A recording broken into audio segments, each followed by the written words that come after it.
দর্শক, এই যে কচু পাতা পানি দিয়ে দিয়েছেন, কত সবুজ। পানি কিন্তু থাকে না, পানি দিবেন এভাবে জুইরা ফিরা জায়গা। আমার আজকের ভিডিওর উদ্দেশ্য হইলো এই কচু পাতা দেখতে কত সবুজ, সবুজের মাঝে ভিতরে কিন্তু চুলকানি।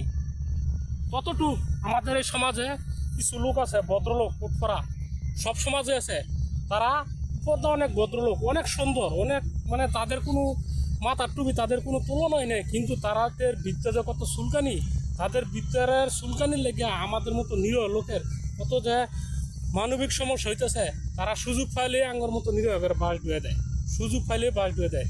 তাদের থেকে বাঁচার জন্য আমি যেই কথাগুলো আপনাদের বলতে চাচ্ছি, এই যে কচু পাতার যত পানি দিবেন, এটা কোনো দিনও এই পানি টিকতো না, ঘুরে ফিরে যাবো। একর মাথার যত তেল দিবেন, ভাই ডাকবেন, বাপ ডাকবেন, হেরা কিন্তু একর ধর্মই চুলকানির মতো চুলকাইবো আর ক্ষতি করবো, সুযোগ পেলে বাস ডুয়াই দিব। এদেরকে চিহ্নিত করেন দর্শক। সবাই ভালো থাকবেন।